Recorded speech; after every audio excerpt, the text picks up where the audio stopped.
In this video, I'm going to share with you 6 goal kicking records that will never be beaten. If there's one thing that gets people through the turnstiles for over 100 years, it's footballers kicking bags. Bags of what? Bags of snags. And it all starts with the biggest bag of all. Was in round 19, 1947, in a game between Melbourne and St Kilda. Fred Fanning from Melbourne kicked 18 goals won, taking his season tally to 97 goals.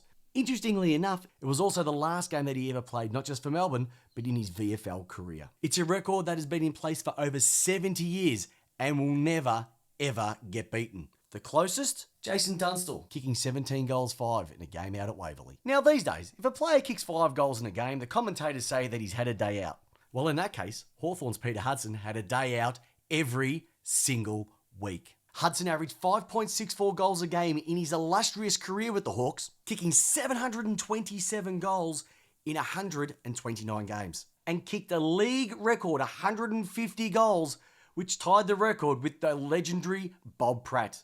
Only a certain few can be called a legend of the game, and Peter Hudson definitely has his seat at the table. There have been some spectacular debuts with kicking bags of snags in their first ever game. Who can remember Scott Cummings kicked 8 goals in his debut for Essendon? Or what about Warren Ralph and Bill Wood, who kicked 9 in their debuts? But nothing comes close to what happened in round 1, 1949. In the game between Essendon and Hawthorn, a young buck by the name of John Coleman kicked 12 goals on debut, setting a record that has existed for over 70 years. Coleman kicked 100 goals in his first season at the Bombers and 537 goals in his career, which lasted only 98 games before he was struck down with a career-ending knee injury. To honour the great man, the player with the highest tally of goals at the end of the home and away season is awarded the Coleman Medal, a fitting tribute to one of the game's most exciting yet short careers. So what do these names have in common? Lockett, Dunstall, Ablett, Coventry, Lloyd and Curnow. They've all led the league multiple times in being the leading goal kicker at the end of the season. These guys have nothing on the Collingwood great and Hall of Famer, Dick Lee. In 17 seasons between 1906 and 1922, Lee led the VFL goal kicking 7 times, kicking a total of 707 goals in his 230 game career. Now that's not bad for a bloke that stood only 175 centimetres and 77 kilograms. Putting that into perspective, that'd be someone along the lines of Jake Bowie from Melbourne. But not every record on this list is one that you want to have your name against.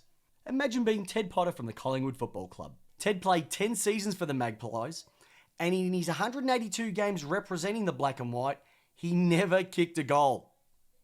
These days, backmen regularly kick goals. So we really feel for Ted, watching his teammates sliding him through the big sticks week after week, never knowing what that feeling will ever be like.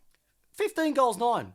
Most people would say that's not a bad score, considering the 2023 average for points was 84. But it was a person, and not a team, that had this scoreline in the round 13 game in 1978. Kelvin Templeton destroyed the Saints this day when he had 24 shots at goal. Most teams don't even get near that in a single week.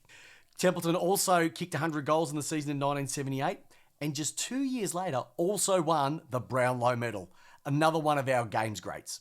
So there you have it, 6 goal kicking records that will never be beat. What do you think? Which one was most surprising to you? Leave a comment below.